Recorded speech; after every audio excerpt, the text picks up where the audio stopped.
Selamat datang di podcast Center for Strategic and Intelligent Analysis. Pada episode ini kami akan membahas tentang situasi Timur Tengah yang pada akhir-akhir ini semakin memanas. Kita tahu bahwa penyerangan Iran ke Israel dan kemarin Israel ke Iran menimbulkan berbagai spekulasi. Apakah terjadi peningkatan eskalasi di Timur Tengah, khususnya di kedua negara dan negara-negara sekitarnya, ataukah situasi akan terjadi status quo atau seperti sekarang ini? Untuk itu, sudah hadir bersama saya 3 narasumber yang hebat-hebat, yang tidak perlu lagi disangsikan kualitasnya karena sudah terkenal di berbagai forum, adalah Dr. Kusnanto Anggoro. Selamat datang, Pak. Terima kasih, Bung Adrian. Terima kasih. Yang berikut adalah Dubes Profesor Dr. Imro Kotan. Terima kasih. Selamat datang, Pak. Terima kasih. Yang ketiga adalah Marsikal Muda TNI Purnawirawan Praitno Ramelan. Selamat datang, Pak. Terima kasih, Bung Adrian. Pada episode atau pada bagian yang awal ini, kami akan mendengar prediksi daripada ketiga analis ini tentang perkembangan situasi terakhir di Timur Tengah. Saya mulai dengan Pak Kus. Bagaimana menurut Pak Kus situasi di Timur Tengah atau khususnya Iran dan Israel ini ke depan?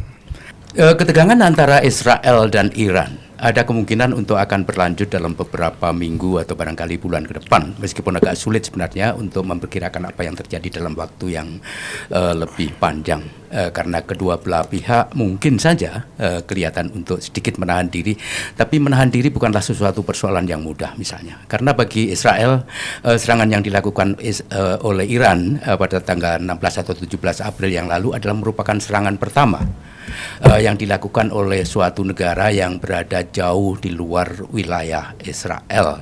Sebelum itu seperti kita tahu bahwa Israel hanya menerima serangan dari beberapa tempat, termasuk diantaranya adalah dari proksi Iran seperti Hezbollah misalnya, atau bantuan kepada Hamas yang dilakukan oleh Iran atau oleh Houthi, pemberontak Yaman. Jadi ini sangat penting maknanya bagi Israel.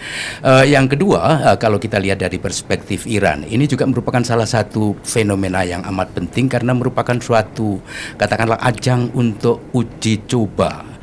Di masa lalu sebelum tanggal 17 April, Iran pada umumnya hanya menggunakan proksi yang ada di sekitar Israel, ada Hamas, ada Houthi, dan kemudian ada Hezbollah. Tapi sekarang saya kira Iran ingin menunjukkan bahwa the axis of resistance, 3 yang tadi saya sebut, tidak cukup untuk bisa mengangkat Iran sebagai salah satu penantang kuat dalam konteks politik global, terutama dengan Amerika Serikat. Jadi saya kira tindakan yang akan dilakukan Iran atau yang sudah dilakukan kemarin itu merupakan suatu langkah yang sangat penting. Nah, pertanyaannya adalah berapa lama ini akan dilakukan? Bisakah masing-masing pihak akan harus menahan diri? Kita tahu ada persoalan-persoalan domestik yang penting. Pemilihan umum yang dilakukan di Iran beberapa minggu silam menunjukkan bahwa kalangan-kalangan yang anti-Israel atau yang radikal di Iran itu semakin meningkat, dan pemilihan umum itu hanya diikuti oleh 40% penduduk Iran. Tentu saja ini merupakan suatu desakan politik yang cukup kuat pada pimpinan Iran untuk mengambil sikap tegas. Begitu juga di Israel dihadapkan pada sejumlah persoalan politik domestik. Saat ini hanya sekitar 46% saja orang Israel itu percaya bahwa pemerintahan Israel bisa melindungi rakyat Israel. Ini jauh lebih sedikit dibanding 46 atau bahkan 50% tahun lalu. Kaum rightis yang menjadi pemilih di Israel itu juga meningkat sangat tinggi sekarang, dan mau tidak mau saya kira betapapun Benjamin Netanyahu, Perdana Menteri Israel sekarang, itu berada dalam posisi yang tidak terlalu mudah untuk mengambil garis yang lebih moderat. Yang kedua, pada tataran diplomasi kita tahu bahwa beberapa negara mulai berusaha untuk itu. Amerika Serikat saya kira tidak memberikan dorongan yang cukup verbal atau cukup kuat untuk apa yang dilakukan kepada Israel, tapi saya kira mereka juga melakukan banyak hal lain. Misalnya adalah bagaimana untuk katakanlah memperkuat sanksi kepada Iran, termasuk diantaranya untuk memperluas dalam beberapa hal yang terkait dengan technological instrument yang sangat penting untuk pengembangan kemampuan militer Iran. Entah siapa lagi yang akan ikut serta dalam proyek diplomasi di situ. Saya kira Saudi Arabia, Qatar, Uni Emirat Arab dalam posisi yang tidak terlalu mudah, khususnya karena tidak dipercaya oleh semua pihak yang terlibat.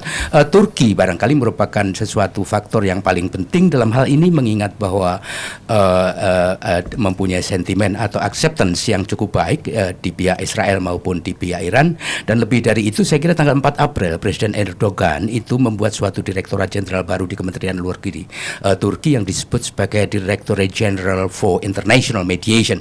Jadi ini ada suatu ruang yang saya kira mungkin akan bermanfaat untuk beberapa minggu atau bulan ke depan. Nanti saya kira kita bisa mendiskusikan persoalan itu secara lebih rinci. Untuk sementara saya kira serangan yang dilakukan barangkali cukup memenuhi the political objective of military strategy atau military operation.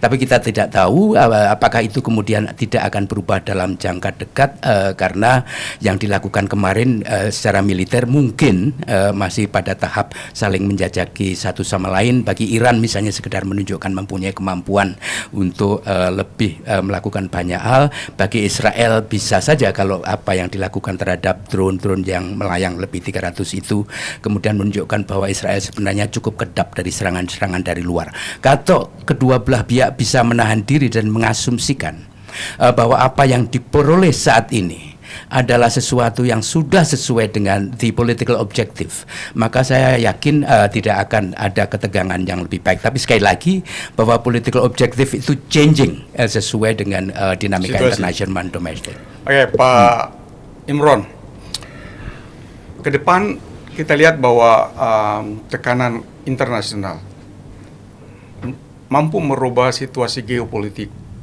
antara perseteruan antara kedua negara ini, Pak. Bapak melihat seperti apa ke depan? Ya, saya melihat menggarisbawahi apa yang disampaikan oleh Mas Kus tadi, bahwa doomsday scenario itu tidak akan terjadi. Ya, artinya perluasan atau peningkatan eskalasi konflik ini tidak akan mencapai tujuan sehingga ada menjadi precursor untuk terjadinya Perang Dunia Ketiga, dengan beberapa pertimbangan. Pertama, pertimbangannya adalah politik dalam negeri Amerika Serikat sendiri, di mana sekarang sedang menuju kepada Pilpres Amerika Serikat, satu. Kedua, kemudian tekanan opini publik, seperti Bung Andrian tadi katakan, tekanan opini publik internasional.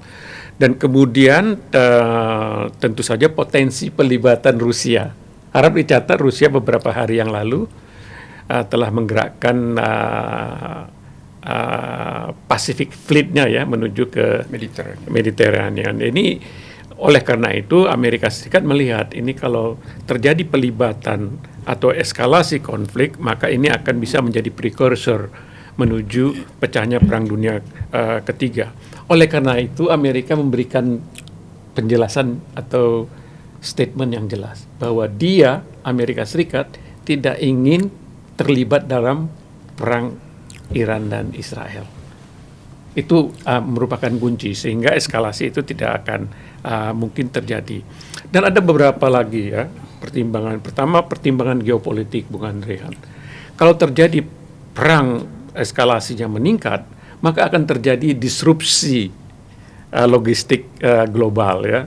Kita harap ingat bahwa Iran itu memiliki kemampuan untuk menutup Selat Hormuz dan pelayaran di Laut Merah dengan bantuan Houthi seperti tadi yang disampaikan oleh Mas Gus, dengan menggunakan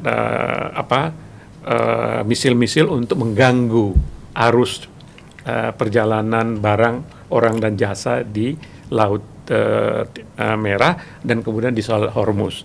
Apabila itu terjadi, maka akan terjadi gejolak ya ekonomi global karena ongkos logistik menjadi tinggi, kemudian harga-harga komoditas strategis seperti minyak, kemudian bahan makan akan menjadi tinggi. Sementara ada dua pertimbangannya. Ekonomi global belum sepenuhnya pulih dari COVID-19 dan konflik di Ukraina dan Rusia. Oleh karena itu, saya melihat Amerika, terutama penasihat Presiden Biden ini melihat bahwa ini apabila kita mengeskalasi konflik Israel dan Iran ini akan menimbulkan masalah besar. Satu itu. Yang kedua, memang sebenarnya Israel ini seperti juga yang terjadi dengan Irak, Libya dan Syria berkepentingan agar Amerika Serikat itu terjun di dalam pertempurannya melawan Iran, karena satu-satunya negara yang mampu mengimbangi Israel pada saat ini, karena dia mempunyai kemampuan nuklir dan technologically savvy, itu adalah Iran.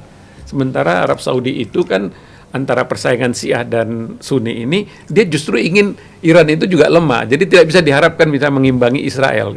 Berarti pengaruh Amerika terhadap Israel sangat menentukan. Sangat menentukan. Kemudian bagaimana pengaruh Rusia terhadap Iran? Apakah Rusia bisa mempengaruhi keputusan-keputusan perang atau tidak perangnya Iran? Menurut hemat saya, karena Iran ini sudah menanam modal, Bung Adrian, di dalam konflik Ukraina dan Rusia. Dia dengan memberikan drone dan bantuan-bantuan teknis ya terhadap angkatan perang Rusia untuk menghadapi angkatan perang Ukraina. Bisa jadi dia akan juga melakukan hal yang sama. Oleh karena itu kita juga perlu Indonesia bersama dengan negara-negara like-minded countries meyakinkan tidak hanya Amerika tapi Rusia. Please don't push Iran to escalate the conflicts. Karena ini akan membahayakan keamanan dan perdamaian internasional. Yeah. Kalau suatu negara akan menyerang negara lain atau saling berperang, maka kita akan melihat ekonomi, kondisi ekonomi mereka yang mendukung logistik. Kemudian politik, dukungan politik. Yang ketiga adalah keunggulan militer. Bagaimana Bapak Pride melihat ke depan? Kalau perbandingan ke Iran dan Irak ini ke depan, kira-kira bukan win-win atau win-loss, tapi kira-kira ada inisiatif siapa yang kira-kira secara intelijen ngotot untuk menyerang? Ya. Kira Iran atau Israel ke depan seperti apa? Melihat konflik antara Israel dengan Iran, saya coba mengupas dari sisi intelligence. Kalau itu klasifikasinya sudah perang, maka sarana yang digunakan adalah intelligence strategis. Jadi penilaiannya intelijen strategis, ideologi politik, ekonomi, sosial, budaya, demografi, biografi, dan sejarah. Itu menilai apa kalau itu perang. Kalau saya melihatnya ini belum perang, ini adalah suatu semacam tempur saja, karena sumber daya yang digunakan terbatas sekali, yaitu sumber daya lebih kepada serangan udara. Nah untuk ini yang digunakan adalah intelijen taktis. Kalau kita bicara intelijen taktis, maka ada 3 yang kita ukur. Yang pertama kekuatan, kedua kemampuan, ketiga kerawanan, keempat niat. Nah sekarang lihat kita dari sisi intelijen strategis tadi, kita melihat ke depannya bahwa PM daripada Israel ini, Benyamin Netanyahu ini termasuk orang yang keras gitu. Dunia ini banyak dari zaman dulu terjadi pecah perang dunia itu karena banyak orang-orang yang nekat, yang keras. Ada Hitler, ada Mussolini, Saddam Hussein, dan lain-lain. Nah, Benyamin Netanyahu sudah diperingatkan oleh Amerika bahwa kamu sudah berhenti. Tapi ternyata dia terakhir melakukan serangan di Isfahan. Nah, oleh karena itu, ke depan itu masih ada potensi dia menyerang.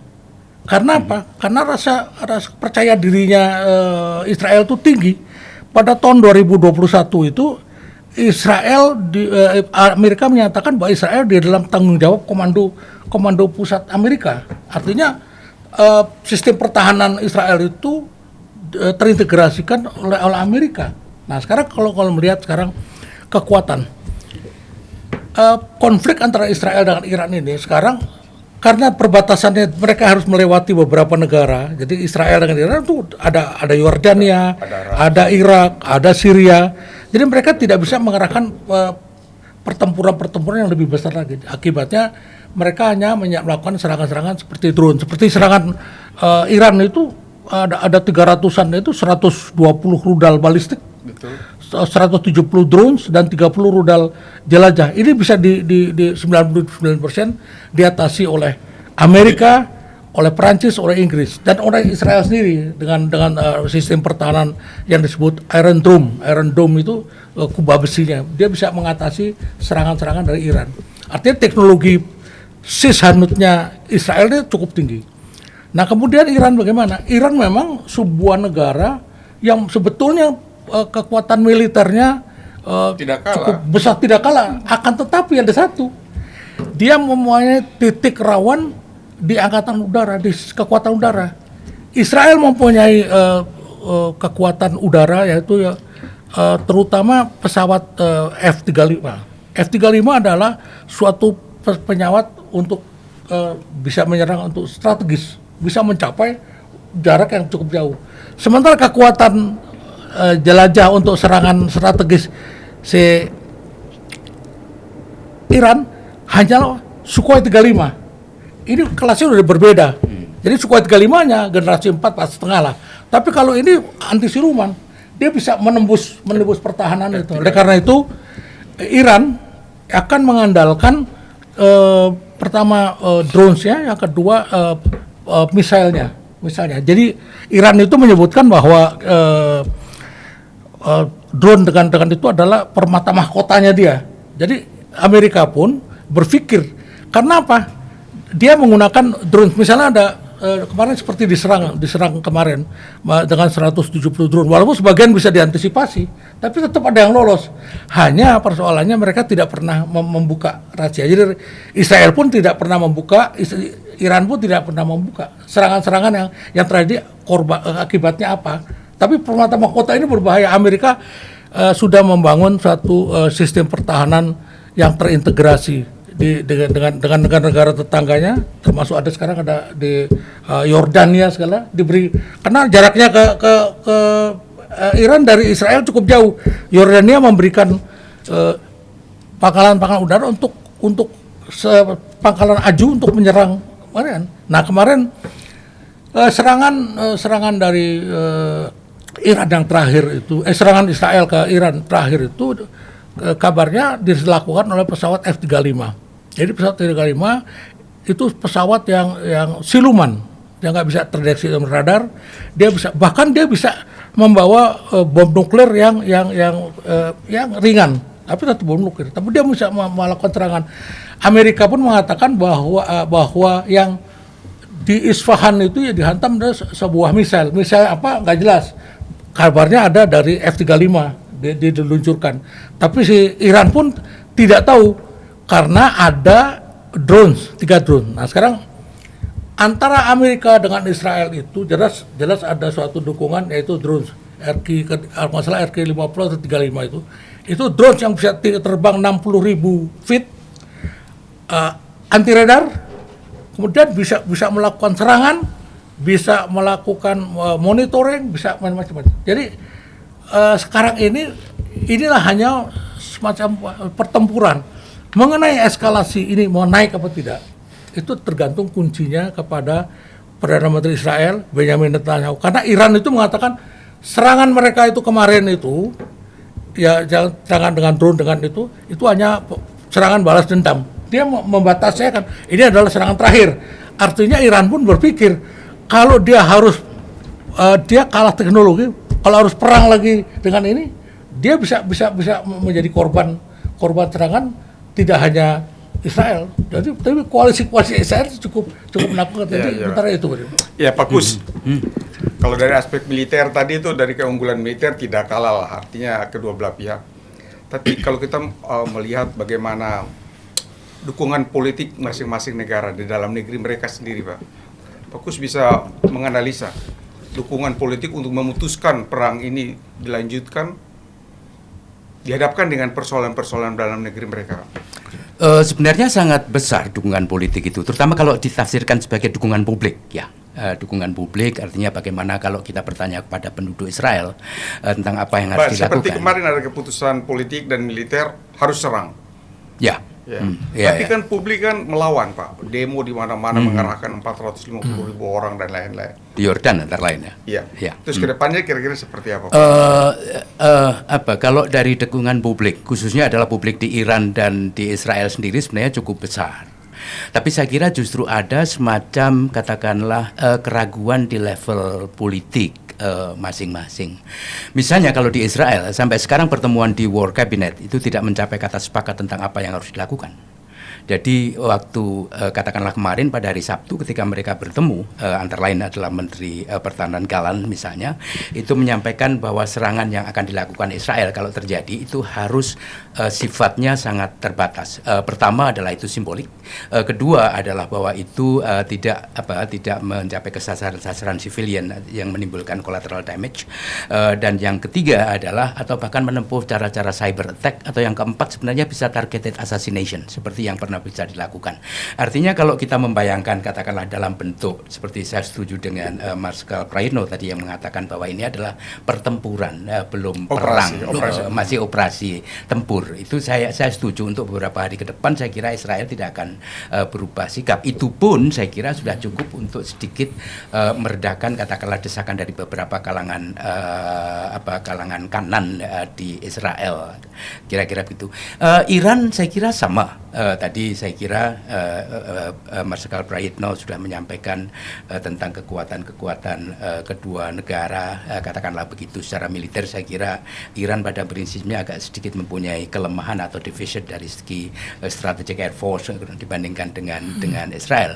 Belum kalau kita perhatikan dari pertimbangan lain misalnya, kalau kita lihat pada National Reserve yang sekarang dimiliki, itu Iran sekarang tinggal memiliki 112 billion dollars. Israel memiliki 227, artinya cadangan uang yang dimiliki oleh Israel untuk melakukan peperangan dalam jangka panjang itu jauh lebih kuat dibanding Iran. Tapi mereka kan sudah perang di Gaza kan sudah 7 bulan ini. Banyak kan alutsista yang digunakan, bom yang digunakan, segala macam. Ya, bagi saya senjata hanya merupakan salah satu instrumen, karena dalam peperangan terutama kalau jangka panjang itu harus ditopang oleh beberapa yang lain, termasuk diantaranya adalah economic resource. Salah satu indikatornya adalah national reserve. Belum kalau kita lihat pada beberapa yang lain misalnya. Hanya saja menurut saya sekurang-kurangnya untuk jangka pendek kita harus perhatikan misalnya pernyataan dari Menteri Luar Negeri Iran kemarin, Amir Abdullahian, yang mengatakan bahwa apa yang dilakukan oleh Israel pada Isfahan itu sebenarnya ada mainan anak-anak. Saya kira itu boleh saja itu ditafsirkan sebagai memperkecilkan. Saya mau tanya tentang decision making proses di Iran. Decision making di Iran, yang paling penting dan paling berkuasa saya kira tetap Imam Khomeini. Karena mereka adalah merupakan supreme leader. Jadi apa yang bisa dilakukan oleh Presiden Iran atau Perdana Menteri Iran sebenarnya tidak cukup signifikan. Posisi beliau seperti apa sekarang? Yang dikatakan kemarin sebelum berangkat ke Pakistan, jadi ini hari Minggu kemarin, adalah ada dua hal. Satu adalah memuji apa yang sudah dilakukan oleh Angkatan Bersenjata Iran.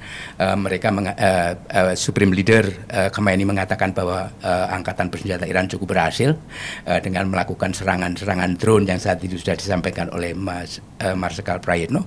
Yang kedua adalah bahwa dengan serangan-serangan itu Iran sudah mencapai tujuan politiknya, yaitu mendapat pengakuan sebagai katakanlah aktor internasional. Seperti tadi saya sampaikan di awal, bahwa saya kira persoalan yang di political objective of Iranian government sekarang ini lebih untuk mengangkat, kalau mau ikut serta di dalam peperangan dalam Palestina Israel jangan cuma menggunakan orang lain dong. Oke, Pak. Kira-kira begitu. Jadi ini sudah rekognisi atau pengakuan itu sudah dapat. Artinya ada kecenderungan untuk kalau mau bisa menahan diri sebenarnya. Gitu. Ya. Pak Dubes, Siap. perseteruan atau di PBB dan major power yang mempengaruhi strategi mereka kedua negara, Bapak lihat seperti apa, Pak?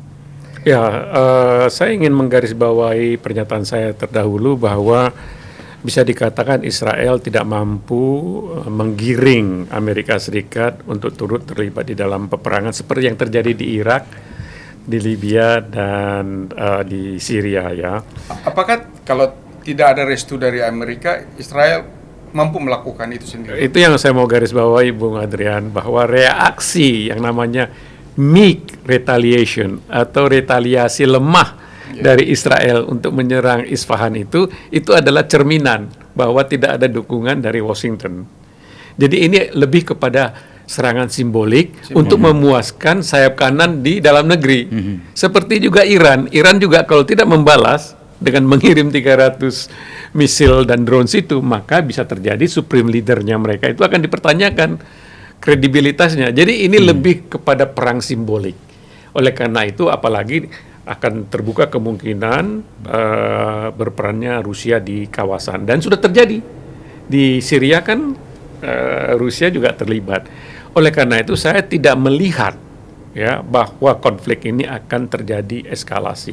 Tapi yang lebih penting, Bung Adrian, dengan terganggunya jalur logistik global, akibatnya apa? Akibatnya nilai tukar US dollar ke Indonesian rupiah itu volatile. Kemudian harga BBM naik, kemudian harga bahan makan naik.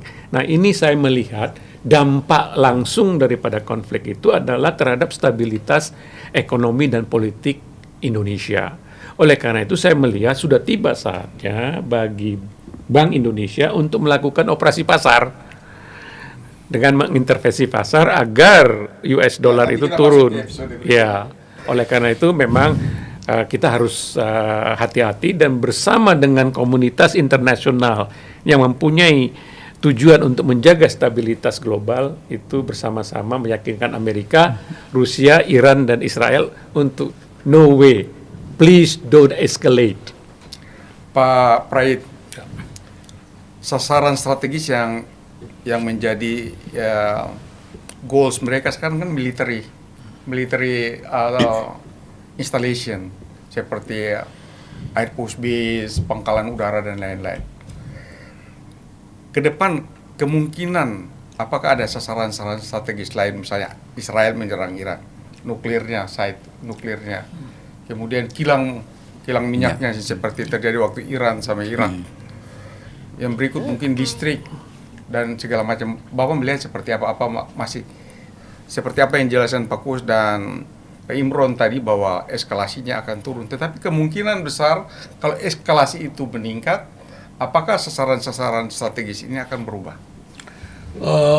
Kalau saya melihat itu kepemimpinan Perdana Menteri Benjamin Netanyahu itu, dia bisa saja memerintahkan serangan tidak hanya pangkalan militer saja, tapi lain-lain. Karena di dalam suatu peperangan itu selain militer itu jalur logistik pun akan menjadi target. Jadi target selain itu akan diserang. Bisa pembangkit listrik, tapi yang terutama menurut saya itu adalah target yang menjadi target Israel itu adalah instalasi nuklir. Karena kalau dulu pernah terjadi, Israel dulu kan berteman dengan Iran. Dia menyerang operasi Osirak itu menyerang instalasi nuklir dari Irak. Informasi intelijennya dari Iran dulu. Dia menyerang dan rupanya salah. Enggak, berhasil. Jadi dia berhasil menyerang Osirak itu di bawah tanah, bunker. Dia melakukan operasi lintas udara. Dia berhasil menyerang. Nah, sekarang kalau bagi saya kemungkinan yang akan ditargetkan ya oleh Israel itu paling utama adalah pengayaan nuklir di situ. Karena Iran sudah mulai maju. Dia mungkin belum punya hulu kendak nuklir ya, peluru kendali. Tapi dia punya link ke Korea Utara. Dia mensuplai masalah untuk kepala nuklir. Tapi dia itu menjadi negara yang berbahaya apabila dia punya nuklir. Israel tidak menandatangani traktat nuklir, tapi Israel kabarnya mempunyai sampai 90 hulu ledak nuklir. Jadi bisa saja Israel tanpa izin Amerika melakukan serangan nuklir. Karena dulu nggak pakai izin, dia nyerang Osirak, itu Irak. Bisa saja dia menyerang itu. Tetapi Amerika sudah mengatakan sudah saya tidak akan membantu. Saya jelaskan dikit ya. Tahun 2009 di Jepang itu Presiden Amerika Barack Obama mengatakan dia melakukan suatu statement strategis, konsep strategis yang namanya rebalancing. Dia menarik kepentingan nasional yang ada di Timur Tengah ke kawasan Asia Pasifik karena ulah daripada Cina yang akan menjadi sheriff di situ. Dia tarik. Artinya apa? Konflik yang berada di Timur Tengah itu bukan menjadi prioritas utama. Akan tetapi seperti tadi saya katakan komando Amerika melindungi. Tapi dia tidak akan mau terlibat. Contoh lain, konflik di Ukraina, Rusia menyerang Ukraina. Amerika tidak mau terlibat mengirim pasukan. Jadi mengirim alutsista, mengirim persenjataan dengan negara-negara NATO. Nah, Amerika dengan teori rebalancing tadi dari Barack Obama bahkan menarik kekuatan-kekuatan dia, pasukan semua dari kawasan Timur Tengah, bahkan dari Afghanistan, bahkan dari Eropa, ditarik ke Asia Pasifik. 60% kekuatan itu ditaruh di Pacific Command, dan yang 40% dibagi ke koalisi dia, ada di Jepang, ada di Korea Selatan, ada di Australia, itu dibagi. Artinya Amerika betul-betul sudah menyatakan saya tidak mau terlibat kalau ada perang di Timur Tengah. Karena konsepnya dia di Asia Pasifik. Ya, tergantung presidennya dari partai apa, Pak. Nah, itu. Mungkin justru itu makanya sekarang kalau Trump bilang American First. Dan sekarang lebih lunak lagi. Kita mungkin akan berbicara tentang dampak, Pak. Dampak dari perang ini ke depan. Yang sekarang sedang berlangsung khususnya terhadap Indonesia, Pak. Pak Kus lihat seperti apa? Ya, kalau dampak pasti ada ya. Saya kira pertanyaannya itu tidak melulu tentang dampak, tapi seberapa besar dampak itu dan di aspek-aspek apa saja dampak itu akan kelihatan. Kalau dampak pasti ada. Nah, kalau tentang ini makanya akan sangat tergantung bagaimana eskalasi itu akan terjadi atau tidak terjadi dan berapa lama. Dan saya masih condong berharap agar mereka berdua terutama itu bisa menahan diri untuk tidak menimbulkan konsekuensi. Nah, untuk sekarang tentu kita belum cukup memiliki data, katakanlah kalau dihitung dari beberapa hari terakhir. Tapi kalau kita lihat pada beberapa perang yang lain, katakanlah perang Rusia Ukraina mulai tanggal 22 Februari, itu dampak sampai bulan Juni itu sebenarnya tidak terlalu besar, khususnya adalah untuk negara-negara Asia Tenggara.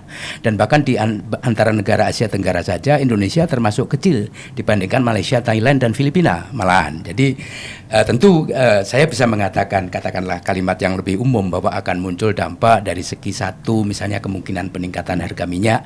Tapi apa yang terjadi di Rusia Ukraina Februari sampai Juni tahun 2022 itu jauh lebih besar dari yang terjadi sejak terhitung katakanlah sejak tanggal 7 Oktober.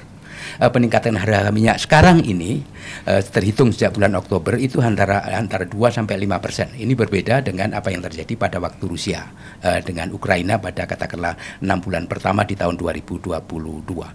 Kedua adalah food insecurity misalnya, yang itu yang akan sangat tergantung juga pada berapa banyak kita engage dengan beberapa negara yang terlibat di dalam peperangan dan sebagainya. Tentu nanti ada pengaruh soal inflasi dan seterusnya.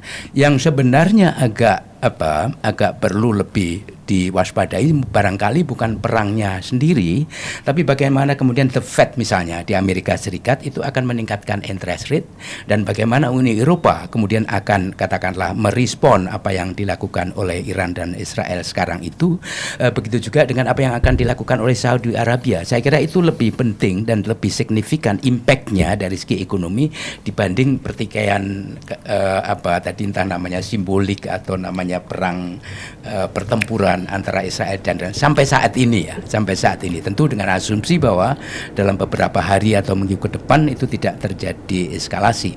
Kalau terjadi eskalasi itu soal lain karena misalnya kemudian akan apakah ada penutupan Selat Hormuz atau tidak, terus kemudian dan seterusnya apakah kemudian air flight zone dan sebagainya dan seterusnya itu pasti akan sangat mempengaruhi. Tapi untuk sampai detik ini saya kira saya hanya bisa mengatakan bahwa dampak ada, tapi saya kira lebih terbatas dan sebagian besar persoalan khususnya bagi Indonesia lebih disebabkan karena satu resiliensi kita itu tidak tinggi. Misalnya strategic oil reserve kita hanya mempunyai 22 hari. Ini berbeda dengan 760 hari yang dimiliki oleh Jepang atau bahkan 3-4 tahun yang dimiliki oleh Amerika Serikat. Kemudian dua, logistical and infrastructure index yang kita miliki juga tidak cukup tinggi dibandingkan dengan beberapa negara ASEAN. Dan ketiga, upaya untuk mencari alternatif juga masih menjadi tanda tanya. Misalnya ketika dalam kasus gandum dengan Ukraine, sebenarnya banyak pilihan kita untuk mendapatkan dari tempat lain, karena Ukraine juga bukan pemasok utama tapi pemasok nomor 2. Pemasok gandum kita yang utama adalah Australia, dan di samping itu ada juga sumber yang lain, misalnya adalah Kanada dan Argentina. Tapi tentu perubahan ini tidak terlalu mudah bisa dilakukan dalam waktu singkat. Ya, Pak. Terima kasih. Pak Imron, Ya, posisi Indonesia. ya. Posisi Indonesia. Ya, dalam posisi Indonesia saya kira sebagai a peace loving country, kita harus mengasosiasikan diri kita kepada apa yang saya sebut sebagai like-minded countries. Ya, bisa dikatakan seperti Afrika Selatan, Namibia, kemudian Bolivia, Chili, Brazil, dan negara-negara lain untuk menciptakan tekanan politik lebih besar kepada Amerika Serikat dan juga Israel, termasuk Iran, untuk tidak melakukan eskalasi. Karena apa? Yang menerima dampak negatifnya itu adalah Indonesia juga. Seperti tadi disebut bahwa ongkos logistik menjadi tinggi, harga-harga komoditas strategis menjadi naik, ketidakstabilan nilai rupiah kepada dolar juga terganggu, seperti yang kita alami saat ini. Oleh karena itu, makanya akibat daripada kemungkinan dampak semakin dalamnya konflik di Timur Tengah itu terhadap stabilisasi ekonomi, dan juga jangan lupa pengantrian politik, karena hari ini akan ditentukan, dan itu bisa menimbulkan gejolak ya apabila tidak cepat terjadi rekonsiliasi nasional. Tekanan ekonomi akibat dari konflik tidak hanya Ukraina tapi juga di Timur Tengah, ditambah dengan pertikaian domestik politik kita, ini akan menjadi amunisi yang bisa meledak pada waktu ke depan kalau kita tidak memitigasi dan mengantisipasinya. Oleh karena itu, rekonsiliasi nasional melalui apa yang kita namakan cohabitation itu harus segera dilakukan, sehingga kita tidak terjebak lagi ke dalam konflik-konflik internal, ditambah beban dari tekanan ekonomi dalam luar negeri. Bapak melihat politik luar negeri kita dan posisi ASEAN, Pak. Kan members ASEAN ini kan posisinya berbeda-beda dalam melihat situasi di Timur Tengah. Gimana bisa menyeimbangkan itu semua di ASEAN? Jadi politik luar negeri itu adalah penerusan politik dalam negeri, Bung Andirian. Kita kan sudah diajarkan itu di banyak pendidikan yang kita lalui. Problemnya dengan Indonesia agak berbeda karena ada reservoir masyarakat Muslim Indonesia yang cukup besar. Jadi kita juga harus sensitif gitu, sehingga tidak mengambil atau melontarkan pernyataan-pernyataan yang bisa dinarasikan sebagai pro salah satu dari negara yang bertikai. Oleh karena itulah kita tetap harus stick kepada yang namanya politik bebas dan aktif demi mencapai perdamaian dunia sesuai dengan tujuan dari Undang-Undang Dasar kita, pembukaan, dan juga UN Charter. Jadi apa yang dilakukan oleh Kementerian Luar Negeri kita sekarang sudah pada on the track, Pak? Saya kira it is on the track. Karena apa? We are trained to do that. Kita mengetahui apa yang dinamakan DNA politik luar negeri Indonesia. Ini Menteri Luar Negeri ini kan junior saya, Pak. Jadi saya bisa mengerti jalan pemikirannya seperti saya mengerti jalan pemikiran saya. Itulah posisi yang tepat yang bisa diambil oleh Indonesia. Pak Praet, pelajaran apa yang kita bisa ambil bagi angkatan bersenjata TNI kita ke depan dalam lihat perang-perang terakhir, khususnya Iran dan Israel, bahwa mereka menggunakan drone, menggunakan peluru kendali jarak jauh, menggunakan balistik. Sebetulnya yang penting ya, pertama adalah air defense. kita harus mempunyai kekuatan pertahanan udara. Karena ke depan itu ancaman itu tidak hanya justru pesawat terbang saja, akan tetapi ya seperti tadi itu drone. Jadi seperti drone kecil-kecil itu Iya. itu yang drone satu jalan dia malah langsung menyerang, meledak di situ. Dan yang kedua misail. Jadi kita harus bersiap menghadapi exoatmosfer. Misalnya terbang kemudian masuk, bagaimana kita mampu menahan itu? Artinya kita harus menghitung balance of power kita dengan negara-negara tetangga. artinya tidak mudah kita membeli misalnya THAAD, Terminal High Altitude Area Defense System seperti punyanya Israel misalnya dan Iran. Karena kita belum mampu buat, kita harus beli, dan tidak ada yang mau jual sama kita Pak barang itu. Betul. Kedepannya seperti apa? Kita harus mandiri, harus berusaha atau bagaimana? Ya itu yang kita hitung. Misalnya sekarang kita negara musuh yang betulnya orang yang potensi jadi musuh itu negara yang berbatasan dengan kita. Misalnya kita ngitung, yang saya bilang tadi balance of power. Kita ngitung misalnya dengan Australia. Australia itu sudah tadinya pesan pesawat tempur F-18, tapi sekarang berubah menjadi F-35. Singapura punya F-35, Indonesia punya pesawat. Nah, ini harus dihitung kemampuan daripada. Karena yang bisa menghadang balistik adanya F-35. Ya justru itu. Apakah kita mau belinya ya memang perekonomian kita ya. Oleh karena itu istilahnya kita baik-baik hati saja lah tetangga. Dan kita memang negara bebas aktif. Kalau boleh saya nambahkan sedikit boleh. Silakan Pak. Tadi disebutkan oleh Pak Dubes juga, Mas Kus juga mengatakan, sebetulnya ancaman saya melihat suatu eskalasi apabila eskalasi meningkat, saya nggak khawatir ke Selat Hormuz itu kan antara Oman dengan Iran itu bisa dikontrol sama Iran. Kemudian Laut Merah itu kan sekarang udah Houthi bermain di situ. Kalau dia ganggu di situ karena ada Israel, maka suplai minyak ke pergerakan minyak yang katanya sampai puluhan ribu kapal itu bisa terganggu. Akibatnya apa?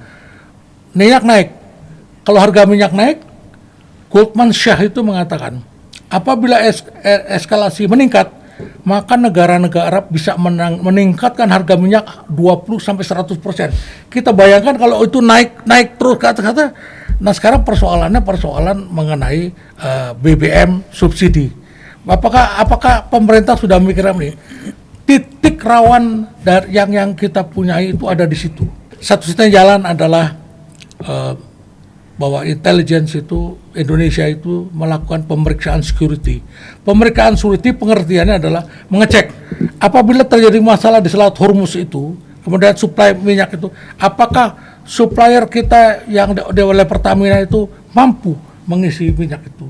Kemudian kita harus hitung. Kita masih juga, impor Pak dari sana. Nah justru impor, kita impor yang besar kan, justru itu. Makanya kita harus hati-hati betul. Ini titik rawan menurut saya.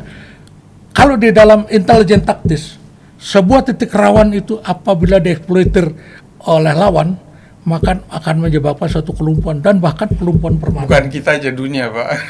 Ya. Ya Pak, ada apa yang ditambahkan Pak? Iya, saya kira salah satu titik genting ya yang tadi tidak cukup banyak kita bicarakan adalah perkembangan yang terjadi di Palestina dalam beberapa hari ke depan. Misalnya apa saja yang akan dilakukan Israel terhadap Hamas, apakah akan terjadi semakin intensitasnya tinggi dan sebagainya. Karena kalau itu terjadi, maka bukan tidak mungkin kemudian bahwa Hezbollah itu dari utara, dari Lebanon itu akan lebih aktif. Demikian juga satuan-satuan yang didukung oleh Iran di Syria.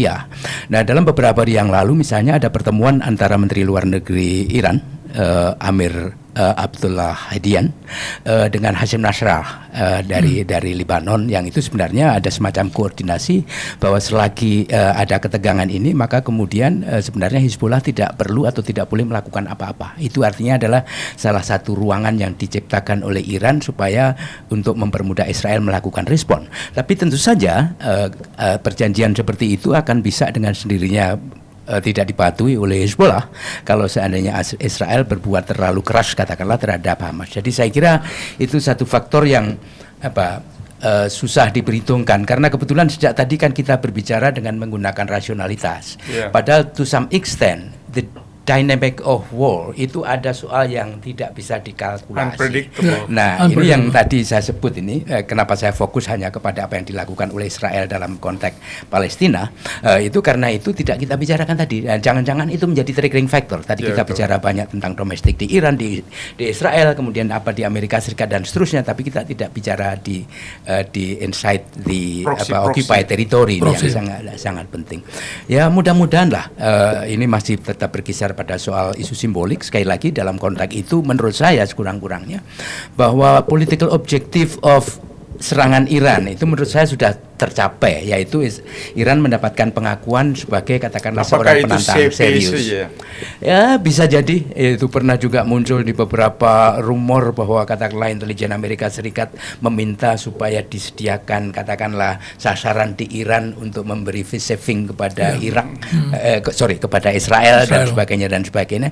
Ya, demikian juga Israel itu kan juga sebenarnya sudah cukup memiliki mencapai political objective dengan menyerang Isfahan itu, karena sebenarnya kalau mau barangkali Israel bisa melakukan lebih dari sekedar melakukan Isfahan. Ya, sebagian analis mengatakan bisa terjadi perang dunia ketiga, Pak, kalau eskalasinya meningkat. Ya. Menurut prediksi berapa kira-kira 1 sampai 10 kemungkinan itu berapa menurut